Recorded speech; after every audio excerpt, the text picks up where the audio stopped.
అనేది ఒక ఆసక్తికరమైన చర్చ జరిగింది ఇవాళ.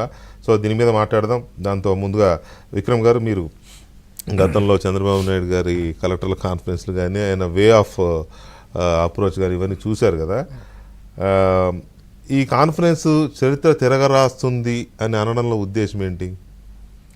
అంటే తిరగరాస్తుంది అంటే గతంలో మీకు ఉన్న పాలసీలని రివ్యూ చేసి పాత పాలసీల్లో ఎనామలీస్ ఏవైతే ఉన్నాయో అవన్నీ కూడా తొలగించడం, ఆయన ఏమనుకుంటున్నారు అంటే ఆయన అప్రోచ్ ఏంటి అనేది కలెక్టర్లకి దిశానిర్దేశం చేశారండి. ఆయన ఏం కోరుకుంటున్నారు, ముందుగా ప్రజలు ఏం కోరుకుంటున్నారు వాళ్ళ నుంచి. అంటే ప్రజలు మ్యాండేట్ ఇచ్చారు, గత ప్రభుత్వాన్ని ఓడించడం ద్వారా కొత్త ప్రభుత్వాన్ని, ఎన్డీఏ ప్రభుత్వాన్ని తీసుకురావడం ద్వారా ప్రజలు ఏం ఆశిస్తున్నారు, దానికి అనుగుణంగా ఏ విధంగా పనిచేయాలి అనేది ఆయన ఇవాళ చాలా స్పష్టంగా కలెక్టర్లకి దిశానిర్దేశం చేశారు. దానికోసం ఒక 100 రోజులు ప్రోగ్రాం పెట్టుకున్నారు. అంటే ముందేంటంటే స్వల్పకాలిక లక్ష్యాలు ఏంటి, తర్వాత మధ్యకాలిక లక్ష్యాలు, దీర్ఘకాలిక లక్ష్యాలు, 3 రకాలుగా. స్వల్పకాలిక లక్ష్యంగా 100 రోజుల్లో మనం ఏం చేయాలనే దాని మీద కొన్ని ఇంపార్టెంట్ తీసుకున్నారండి. ఫస్ట్ ఆఫ్ ఆల్ ఏంటంటే, సరే గత ప్రభుత్వంలో జరిగినాయి అన్నీ కూడా చెప్పారు. ఇప్పుడు మీరే అన్నారు, ఒకే ఒక్క కాన్ఫరెన్స్, అది కూడా కాన్ఫరెన్స్ జరగటం, దాన్ని కూల్చేసిన తర్వాత ఇంకా అసలు ఎప్పుడు కలెక్టర్లతో కాన్ఫరెన్స్లో ఎప్పుడు జరగల. అంటే ఏంటి, ఒక అడ్మినిస్ట్రేషన్కి హెడ్ ఎవరు? ముఖ్యమంత్రి. ఆ ముఖ్యమంత్రి గారు అసలు కలెక్టర్లతో మాట్లాడకపోవటం అంటే ప్రభుత్వం వేరు వాళ్ళు వేరు అనేటువంటి ఒక భావన వచ్చింది. క్రాస్ పర్పసెస్తో పనిచేస్తారండి. అట్లాగా లేకపోతే కలెక్టర్లు ఏంటి ఇష్టానుసారం, సరే సీఎస్ ఉంటారు, మిగతా మంత్రులు ఉన్నప్పటికీ కూడా ముఖ్యమంత్రి గారు ఏం కోరుకుంటున్నారో వాళ్ళకి తెలియకపోతే, టార్గెట్స్ లేకపోతే వాళ్ళు పనిచేసేటువంటి పరిస్థితి ఉండదు.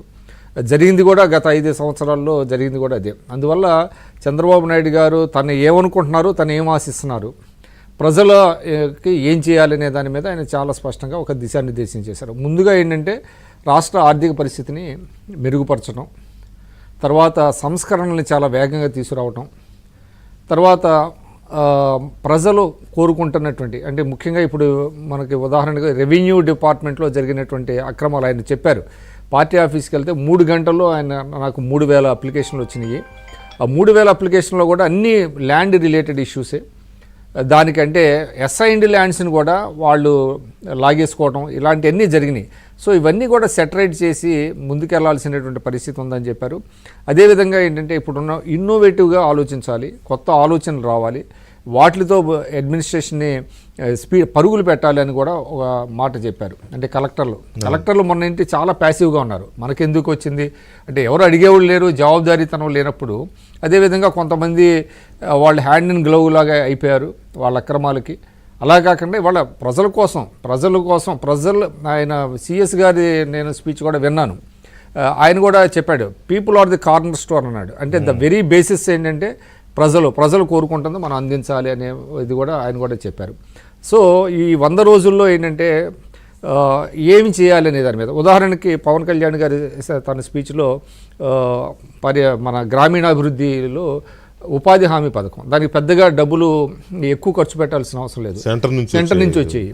మనకి ఆన్ యావరేజ్ చూసారండి గత 5 ఏళ్లలో 50-52 రోజులు మించల, కొన్ని చోట్లయితే 48 రోజులు ఉంది యావరేజ్. అంటే 100 రోజులు చేయాల్సిన పని దినాలు 50 రోజులు కూడా మీకు మించకపోతే ఎంత లాస్ అవుతుంది మనకి.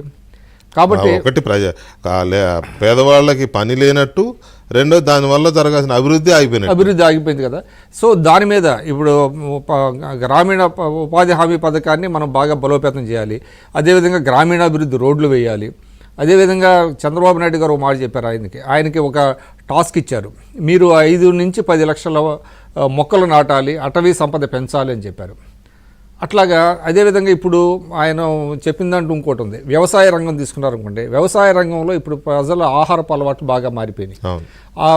మనం అదే వరి అదే రకమైనటువంటి అన్నీ వేసుకుంటా ఉంటే కాదు, ఇప్పుడేంటి మిల్లెట్స్ మీద చాలా వాల్యూ యాడెడ్గా ఉంది. అందువల్ల ప్రకృతి వ్యవసాయాన్ని మనం ప్రోత్సహించాలి అనేది కూడా ఇట్లా చెప్పారు. అట్లాగా అంటే ఈ 100 రోజుల్లో రాష్ట్రానికి అవసరమైన మౌలిక వసతులు కానీ, లేకపోతే ఇప్పుడు మీరు చెప్పిన ఇష్యూస్ కానీ, వీటితో పాటు ఆ సూపర్ 6 అమలు కూడా దట్ ఈస్ డిఫరెంట్ అండి. ఇప్పుడు ఏంటంటే ముందు ఏంటంటే ప్రయారిటీ ఏంటి, అంటే వ్యవస్థల్ని బలోపేతం చేయాలి. ఎక్కడెక్కడ నాశనమైంది, నాశనం అయిపోయిన వ్యవస్థలన్నీ ముందు ఇవాళ అంటే దాదాపుగా 50 రోజులైంది కదా, ఇప్పుడు ఎందుకు పెట్టారు? 50 రోజులు రీషఫుల్ చేశారు మొత్తం. కలెక్టర్లందరినీ మార్చారు కదా, మార్చి తర్వాత హెచ్ఓడీలని మార్చారు. తర్వాత ఇప్పుడు అంత 50 రోజులు పట్టింది ఇది పెట్టడానికి. సో ఇప్పుడు పెట్టిన తర్వాత వాళ్ళకి టార్గెట్స్ పెట్టారు. ఆయన వాళ్ళకి టార్గెట్స్ పెట్టడం కాకుండా తను ఒక ఎజెండా పెట్టుకున్నాడు ఆయన. చంద్రబాబు నాయుడు గారు ఎప్పుడు ఏంటంటే వాళ్ళకి వదిలేసాడు, ఆయన ఒక ఎజెండా పెట్టుకున్నారు. ఆయన ఒక ఏదైతే చేయాలి, ఈ 100 రోజులు నేనేం చేయాలి అనే దాని మీద కూడా ఆయన ఒక ఇది పెట్టుకున్నారు. సో ఇవన్నీ కూడా ఏంటంటే ప్రభుత్వానికి ప్రాధాన్యతలు, ప్రజల ప్రాధాన్యతలను అనుగుణంగా చేయటం అనేటువంటిది. అడ్మినిస్ట్రేషన్ లేనిదేనండి ప్రభుత్వం అనేది ఇమేజ్ ప్రభుత్వ ఇమేజ్. ఆయన ఆ మాట తన ప్రారంభం రిమార్క్స్లో కూడా చెప్పారు. ప్రభుత్వ ఇమేజ్ దేని మీద ఆధారపడి ఉంటుందంటే ప్రభుత్వ యంత్రాంగం మీద, డెలివరీ సిస్టమ్ మీద ఉంటుంది. కాబట్టి మీరు బాగా పనిచేయండి, మంచి నేను స్వేచ్ఛ ఇస్తాను, ప్రజల అవసరాలు గుర్తించండి, దానికి అనుగుణంగా చేయండి అని చెప్పారు. ఇది ఒక రకంగా మోటివేషనల్ గా టాక్ లాగా జరిగింది. వాళ్ళకు కూడా దాంతోపాటు ఈ ఫస్ట్ కాన్ఫరెన్స్ అనే దాన్ని మొత్తం ఈ 5 ఏళ్ల పాలనకి ఒక స్టెప్పింగ్ స్టోన్, లేకపోతే ఒక వ్యూహ రచన చేసే